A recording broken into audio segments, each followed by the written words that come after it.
Well, I like to think of it more as doing it for health reasons more than doing it for weight loss. Weight loss is actually a byproduct of getting healthy. Mm-hmm. And as people with all kinds of medical conditions can benefit this, particularly people with metabolic syndrome, people with diabetes, prediabetes, hypertension, a plethora of inflammatory issues, which most of our issues are just inflammation issues. Got a lot of love, yeah, that's for sure. Got music and movies, and friends and medicine. Yeah, is the show for me and you, the one you love to listen to. And ooh, you got your friends, see it through. See, 'cause laughter is medicine too. Said it's medicine too, babe.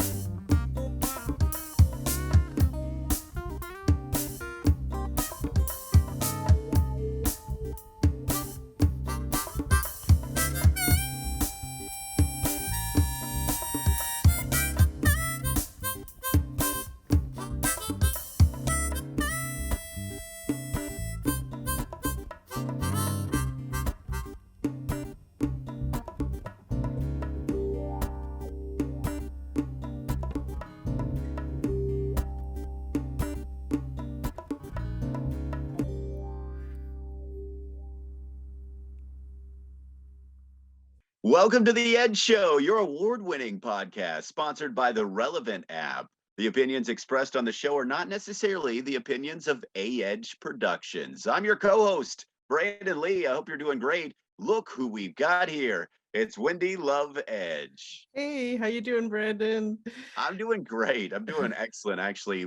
We're talking a little bit about the subject of dieting and all that stuff, and something that I don't do very much. So I'm really excited about this episode to learn a little bit, just like everyone else. Right. And remember, we don't dispense medical advice, and all your health choices are your own. The episode is called How Can Intermittent Fasting Improve our health and wellness? So yeah, you're absolutely right. I know. How many diets do you think you've been on in your life? You said last week you're 40, right? So yeah, countless diets, but it's like, I realized a long time ago that it has to be sort of not a diet, like a fad where you're dieting for 2 weeks, but something that you do on a regular sustained basis, so changing my diet completely, I've been doing that for a while now. And, but yeah, different diets, keto and, all these different diets, I couldn't imagine, just countless.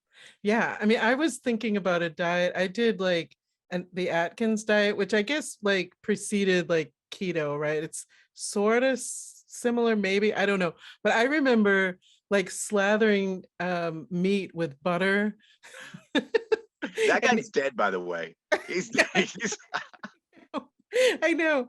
And I actually did lose weight on that diet. It was sort of supposed to be, I mean, there were no carbs. There were very, very limited carbs on that diet. Well, you realize that you do need those. And a diet is something that should be able to be done on a regular basis, on a daily basis, and what can really just jive with your life, right?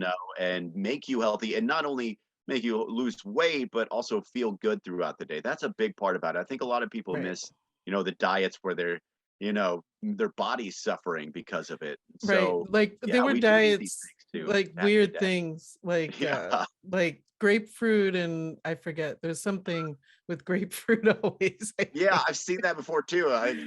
They just have some crazy fads, and people sell books this way and really play on people's diet. We all struggle, I think, with whether we're trying to gain weight. A lot of people always say, well, we're losing weight, but a lot of people have to put weight on. I know so many people that have to deal with it the other way. So they're trying to put on weight. So it's about being healthy and about being able to sustain a diet that you can actually keep up with.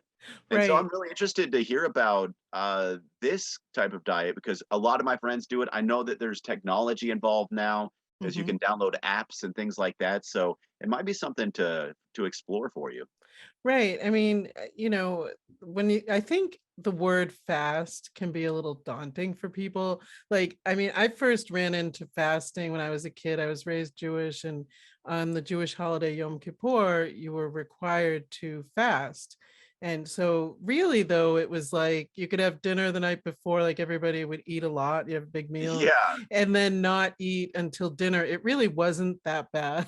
like, Well, but, if you eat a lot that day before, you kind of get hungry, or your stomach, stretches out, and you're like, man, you're feeling it a little bit. right. But by dinner time, you said you were all right. It wasn't a difficult task. I mean, it wasn't too bad. Like, I mean, we would complain about it, of course. I Of mean, course. small children didn't have to do it. And anybody who was older and on medications, you're not required. But in that middle window there, we were observing the fast, and I looked forward always to breaking the fast. We would always break the fast with Chinese food. Like Yeah. that was a thing. It's Right? a Jewish tradition. Yes, yes, yes. I think it is actually. That's Uh, awesome. yeah. And it's the same thing. You did the Jewish thing. My neighbors that babysat me as a kid while my mom was at work were Uh-huh. Mormon, and they did this on Sundays where they fasted. I don't know I how I got wrapped into that, but as a kid, but they made me not eat too because they weren't cooking meals in the kitchen. So, right. um, and then the worst part about it, I think, was they would cook bread all day because they're going to serve it at dinner time. And Oh, so my you could mom would pick smell me up. it? You could smell it. And it was a torturous thing. Oh my And gosh. then, of course, my mom would pick me up at 5 o'clock. So I didn't even get to eat. Like I didn't even break that fast. I Wow. literally broke it with whatever was at home for dinner. So I didn't get to Wow. eat that bread Uh-huh. or all of those things. So I've Uh-huh. definitely felt the hunger pangs of being on a fast, and that's not the only time, of course, throughout my life. Mhm. And I still every once in a while will do a 12-hour fast Mhm. from midnight till eating in the morning. So Right. I am not an expert on this, so though I'm really excited about learning a little bit more about what we can do with this fast. Yeah, it's really a lifestyle, and there's been lots of studies showing how it helps with insulin resistance and different things. So I think we should get into it. Here's my interview with Shirley McAfee. Joining me now is Shirley McAfee. She is a registered nurse and motivational speaker on health and wellness. Welcome to the show, Shirley. Glad to be here, Wendy. I'm so happy to be chatting with you. You're my good friend also, and you have been really inspirational and motivational to me personally many times, including recently. So thank you for that. It's my Um, pleasure. so today we're talking about intermittent fasting. And for our listeners and viewers, could you define what that is? What is intermittent fasting? Well, intermittent fasted is really time restricted eating Mhm, because people think of fasting and they get really scared and think, oh, I can't do that. I'm going to be in mhm, pain. So it's really just having a feeding window that's in a restricted time frame. For instance, I do a 16-8 fasting regime, which ends up being more 18-6 or 20-4, depending on the day. So I fast for 16 hours, which 8 of them is sleeping. And so it's thank really just a goodness. little window of 4 hours before bed and 4 hours after bed.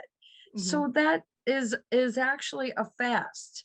And then I just eat in a limited time window. mhm. So that and there's many different ways to do intermittent fasting. You could do days on, days off, or just do a 16-8 time frame, or one meal a day. It's called OMAD, one meal a day, where you just eat one big meal a day. Okay. So it's many different things. So you're scheduling your eating times, and it's something that I recently started as well. And at first glance, it's like, oh my gosh, I can't eat in these in these big windows of time. I love food and I want to eat, but I have these health goals, Yes. and maybe if I do restrict it, I'll have a little better luck with the health goals that I'm trying to achieve. So that was my motivation. But for many people, you're right, they look at it and they see the word fast and it just seems so daunting. But I have to say, from my point of view too, it's really not that hard. No. And because as you mentioned, you're sleeping for a good chunk of the fast time if you plan it right. Right. And then it's just really being a little more restrictive for different periods of time. So why would somebody do this? What are the benefits of having this kind of schedule? Well, I like to think of it more as doing it for health reasons more than doing it for weight loss. Weight loss is actually a byproduct of getting healthy. Mhm. And as people with all kinds of medical conditions can benefit this, particularly people with metabolic syndrome, people with diabetes, pre-diabetes, hypertension, a plethora of inflammatory issues, which most of our issues are just inflammation issues. So when we can get our food under control, then our health gets better. And as a byproduct, we lose weight. Mhm. So it shouldn't be like, oh, I'm just doing this to lose weight, Right. because we may lose some momentum. So if we're doing it as a lifestyle, as a way to reverse our aging, to decrease our insulin and our insulin resistance, to all of the things that make us feel better, improve concentration and less stress and better sleep, and all of the reasons why we're doing intermittent fasting should be about optimizing our health, feeling better, and feeling empowered Mhm. and being in control of our eating. Right. Well, those are all really good points, because I think what's happened to me in my lifetime, I've always struggled with my weight, and many times that was the focus, take off some pounds, and the health benefits will follow, right? But ultimately anything with the word diet, Right. you kind of like come away from it after a while. Oh, that I was on a diet, but now I'm not on a diet anymore. I mean, we're Well, always on a diet of some kind. exactly. Right. And you mentioned, gaining control over our eating. And once you're able to do that, the health benefits follow. Um, Yes. it's a much different perspective. It's a lifestyle change. And it's empowering. It's not so feeling less than or small. It's feeling great and large, and in our body and in our mind, and making ourselves stronger, and just feeling better in general, having more energy, feeling less inflammation, less pain. And all of these diseases are inflammatory. They're all secondary to eating too much sugar in the flour and in the sugar. So primarily, it's removing flour and sugar from your diet is the primary plan, coupled with intermittent fasting. Right. So it's not just the fast itself. There's other parts of this. Yes. And you mentioned a couple of them. So firstly, many people in this country, worldwide even, suffer from diabetes, high blood pressure, right? And arthritis, different types of arthritis. And you're saying these are all inflammatory issues for the Yes. most part. Secondary to abuse of food of some sort. Right. Eating too much frankenfood, too much Wait a minute. Frankenfood. What's frankenfood? frankenfood, man-made food made in the factory. Okay. So anything made in the factory, we need to consider avoiding at all costs, unless it's something that was alive and living and not packaged. And I always like to say 1 ingredient foods. Mhm. If it has multiple ingredients on it, we need to stay away from it. You know, if you're buying eggs, it's eggs, that's it. If it Right. has a big, long list, it's Frankenfood. It's not real food. That's a really easy guideline, right? Yeah. Look for one One, ingredient one foods. ingredient foods. Right. Like So you're like only going to shop the perimeter of the market. mhm. Right. Absolutely. And yeah, Miss Teddy, who's on the show, often she gives that advice all the time. No Don't go kidding. in the middle, stay on the outside. And I've heard it from you as well before. So Well, that's easy for you to remember when just stay on the edge, you know? yes, right. Stay on the edge. Stick to the edges. Yeah, for sure. And I have been doing that. I you know, at other points in my journey have done that. And then, you know, as a human being with different stressors in life, I fall back on the things that I know. So Of don't be course. afraid, if you're listening or watching, if you've done this before or made changes before and fallen back. We all do. Yes. But these are really simple guidelines that anyone can do. And I have to say, I've been doing intermittent fasting now for almost a month, and I feel incredible in a Yes. very short time. You know, Yes.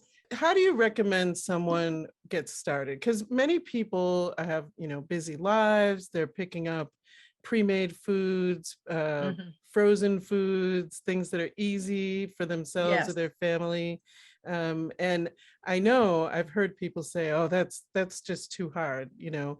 Um, Yes.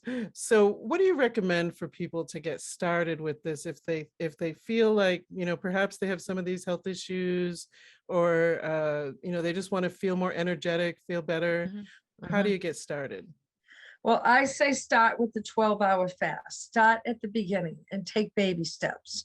Mhm. So just 2 hours before bed and 2 hours after waking up, or if you're sleeping 8 hours. So I say start with 12 hours, nothing after dinner and nothing for 2 hours when you get up. And you know, you can have a black coffee or black tea or lots of water, of course. So Mhm. start with the 12 and live with that for a minute. Then say, I'm doing okay. I'm going to go for the 13. Go for 13 hours. Then go for the 14 hours. Then go for the 15 hours. And then ideally, you want to go for the 16 hours. 16 hours where you really ramp up fat burning and your body turns into a fat eating machine. So Wow, that's nice. what you wanna, Mhm. get to. Right. Now, some people may work on different schedules and they may not want to fast till noontime. They may want to eat breakfast and lunch and fast the evening meal. It just depends on what their lifestyle is, what their Mhm. family is. I find it much easier to have a lunch and a dinner and have those two big meals a day because it's social Mhm. and it doesn't really bother me anymore to not eat in the morning. Right. I agree. The midday meal and evening, it doesn't even feel like you're missing anything, honestly. And you can No, and you can tell that your body, you're just gaining control over your body, and it's more efficient, you know. So it definitely is a good choice for many people, I think.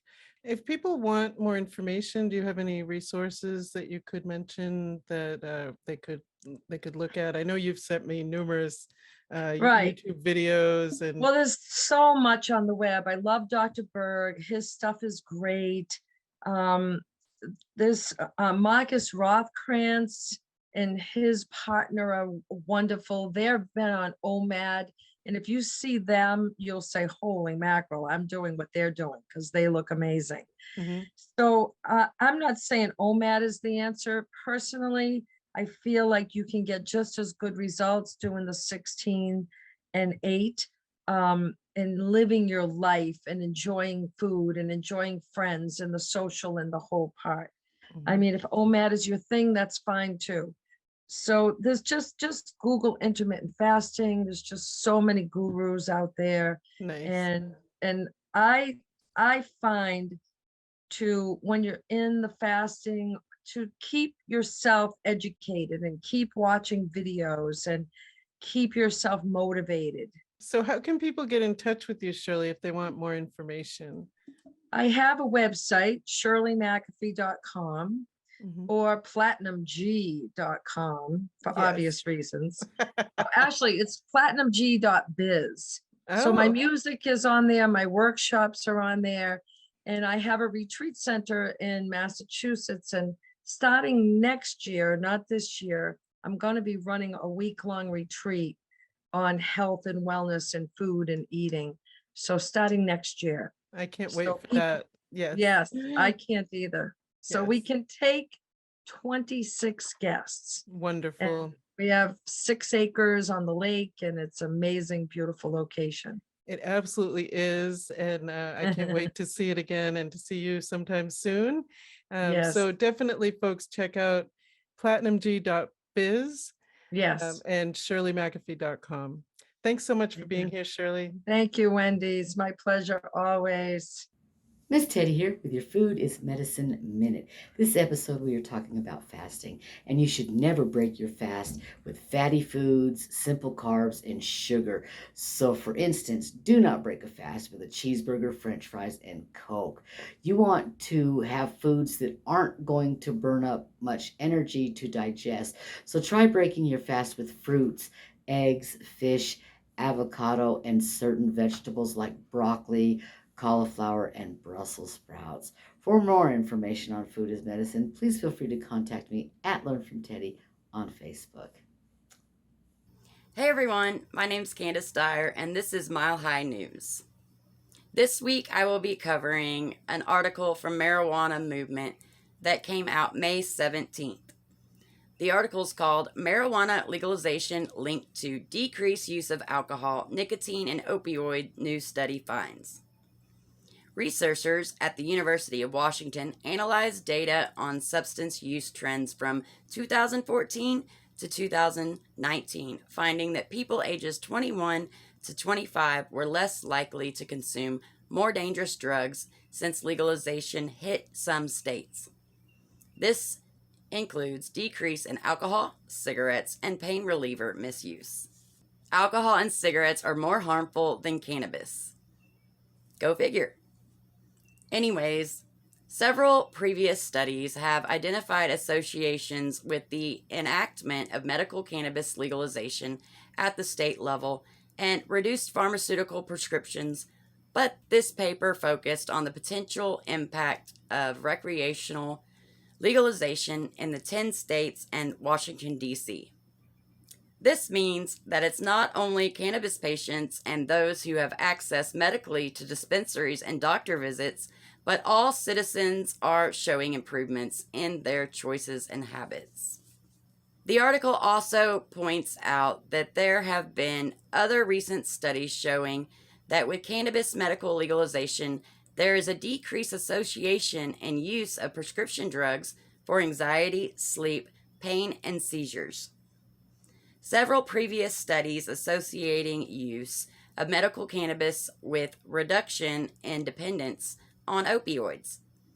It's sure nice to see that they are looking at so-called recreational use and its positive impact on use of alcohol, nicotine, and painkiller abuse, because the long-standing theory that cannabis was a gateway drug is false.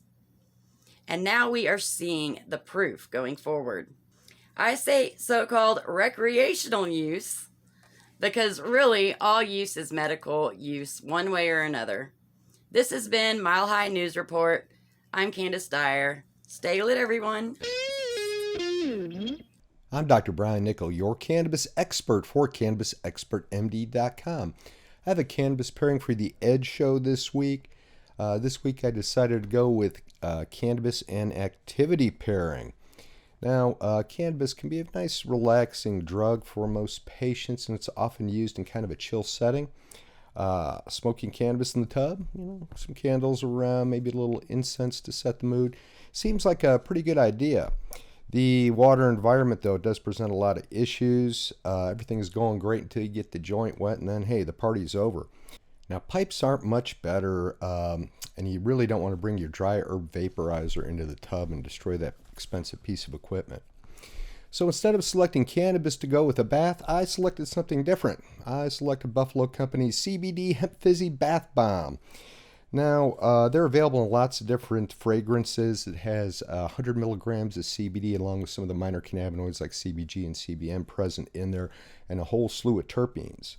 Now, I have to admit I was a little bit dubious about thinking that CBD in a bath salts or a bath bomb would have much of effect, but I actually tried it, and oh yeah, there's nothing like a relaxing CBD bath with the Buffalo bath bombs. So Buffalo Company bath soaks and bath bombs, the cannabinoids and terpenes will give you an extreme sense of relaxation. I don't think I've ever slept better that night I had the bath bomb. They'll really make you just kind of say, oh yeah. For more information on all things medical cannabis, be sure to check us out at CannabisExpertMD.com. We're also available on YouTube, Instagram, Facebook, Twitter, Gab, and the relevant applications under Cannabis Expert MD. Well, it was such a great interview with Shirley, and I love Mile High News. It's really evolved over the season and changed a bit, but Candis does such a great job. And we need all that news. There's so much coming out from that, and all the injustices that happen with marijuana still continue in 2022. So it's mind-boggling to see some of these, but we definitely need the updates. It's really appreciated. Yeah, for sure. So what are your thoughts about lifestyle changes with food and kind of gaining control over your diet and what you're eating? I have done this already. We were talking about different diets and plans. I was on a diet not too long ago, and it's pretty restrictive. I think I even told you about it, where I was eating every 2 hours. And it's sort of the opposite of a fast where you're fasting for 12 hours. But think about it this way.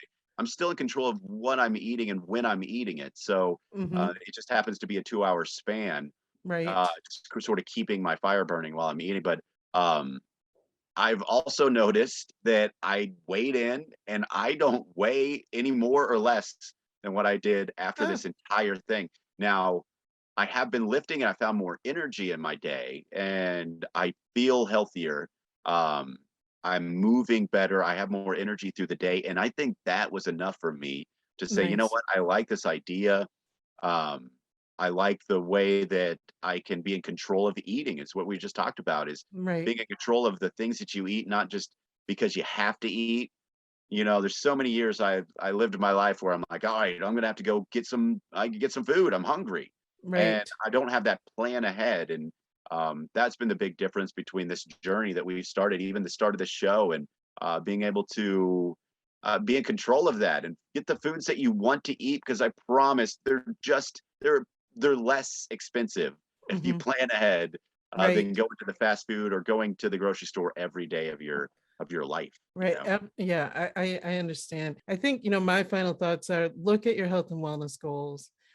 Take a look at intermittent fasting, because I do think it can help you reach those. But if that's not for you, gain control of your eating, know what you're eating, and cook at home. Make healthy choices, Well, I hope everyone has a great week. Eat well. Bye.